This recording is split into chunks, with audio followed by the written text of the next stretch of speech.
സുജയ, ലീഗിൻ്റെ മന്ത്രി സഭയിലെ പ്രാതിനിധ്യം കൂടി എടുത്തു ചോദിച്ചുകൊണ്ട് പറയാം. ഇന്ന് രാവിലെ തൊട്ട് നമ്മൾ കാണുന്ന ഒരു കാഴ്ചയുണ്ട്.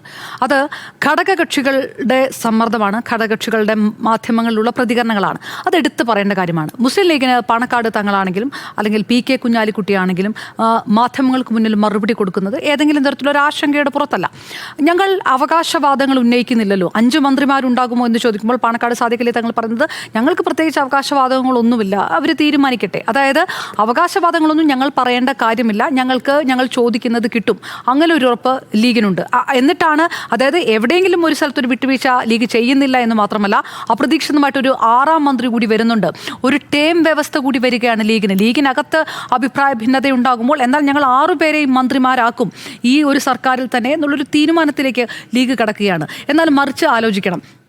PJ ജോസഫ് മാധ്യമങ്ങൾക്ക് മുന്നിൽ പറയുന്നു 2 മന്ത്രിസ്ഥാനം ഞങ്ങൾക്ക് വേണം, വിട്ടുവീഴ്ച ഞങ്ങൾ ചെയ്യില്ല എന്ന് ആവർത്തിച്ച് പറയുന്നു. തോമസ് ഉണ്ണിയാടനൊക്കെ ബിഗ് TVയോട് പറഞ്ഞത് നമുക്കറിയാം എന്താണ് സംഭവിച്ചത്. അത് കൃത്യമായ രീതിയിൽ മറ്റൊരു ഗത്യന്തരവുമില്ലാതെ ഒരു സമവായമാണ് അതിലേക്ക് വഴങ്ങുന്നു. അനൂപ് ജേക്കബും മാണി സി കാപ്പനുമൊക്കെ ഏതെങ്കിലും തരത്തിലുള്ള ഒരു ടേം വ്യവസ്ഥയൊന്നും ഞങ്ങൾക്ക് പറ്റുകയില്ല എന്ന് എടുത്തെടുത്താണ് പറയുന്നത്.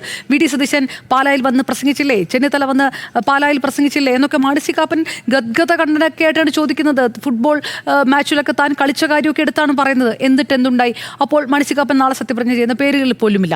അപ്പോൾ ഇങ്ങനെ ചില വിട്ടുവീഴ്ചകൾ മറ്റ് ഘടകകക്ഷികൾക്ക് ചെയ്യേണ്ടി വരികയും ലീഗിന് ഏതെങ്കിലും തരത്തിലൊരു വിട്ടുവീഴ്ച ചെയ്യേണ്ടതേ ഇല്ല എന്നൊരവസ്ഥയിലേക്ക് കാര്യങ്ങൾ പോയി. അത് എന്തിൻ്റെ അപ്രമാദിത്വമാണ്? അതായത് നമുക്ക് തന്നെ അറിയാം, VD സതീശൻ തന്നെ മുഖ്യമന്ത്രിയാകുമ്പോൾ പോലും VD ക്യാമ്പിനകത്തുള്ള എത്ര പേരെ വെട്ടിനിറക്കി. ഇപ്പോൾ പാലക്കാടൊക്കെ പറഞ്ഞതുപോലെ ഷാനിമുൽ ഉസ്മാനെ പോലെയുള്ള ഒരു മുതിർന്ന നേതാവിന് പോലും മന്ത്രിസഭയിൽ ഇടമില്ലാതെ ഡെപ്യൂട്ടി സ്പീക്കർ സ്ഥാനം കൊണ്ടിരിക്കേണ്ടി വന്നത്. അങ്ങനെ തരത്തിലുള്ള ഒരു KA തുളസിയൊക്കെ കൊണ്ടുവന്ന് ആ തരത്തിലുള്ള സമവാക്യങ്ങൾ കൊണ്ടുവരികയാണ്. അങ്ങനെ മുഖ്യമന്ത്രിക്ക് പോലും കൃത്യമായി കയ്യിലൊരു പവർ ഇല്ല എന്നൊരവസ്ഥയിലേക്ക് വരുമ്പോൾ പോലും ലീഗിനെ സംബന്ധിച്ചോളം ഒന്നും നഷ്ടപ്പെട്ടിട്ടില്ല എന്ന് മാത്രമല്ല, ഒന്ന് കൂടുതൽ കിട്ടിയിട്ടുമുണ്ട്.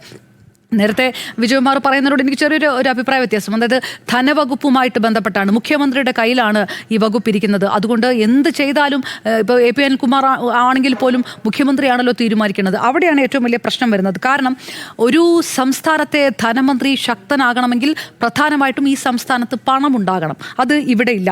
5 വർഷത്തെ LDF ഭരണം കഴിഞ്ഞു. ഇപ്പം ഖജനാവ് കാലിയാണ് എന്ന് പറയുന്നത് UDF തന്നെയാണ്. അപ്പോൾ ഈ പണമില്ലാത്ത ഖജനാവിൻ്റെ താക്കോല് കയ്യിൽ വെച്ചിട്ട് എന്ത് അധികാരമാണ് പ്രയോഗിക്കുക?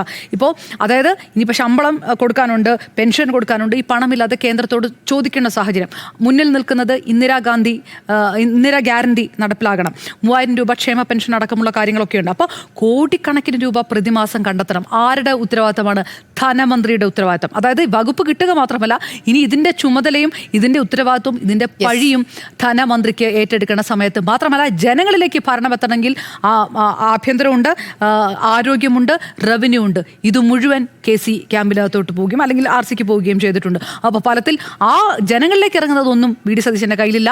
എന്തൊക്കെ നടപ്പാക്കിയിട്ടില്ല എന്ന് ചോദിച്ചാൽ ധനമന്ത്രി ഉത്തരം പറയട്ടെ എന്ന് പറയുകയും ചെയ്യും. ഫലത്തിൽ winning the battle losing the war എന്ന് പറയുന്നൊരു ഫ്രേസ് ഉണ്ടോ, ഏകദേശം ആ കണക്കിലാണ് ഈ ക്യാബിനറ്റ് എന്നാണ് എൻ്റെ ഒരു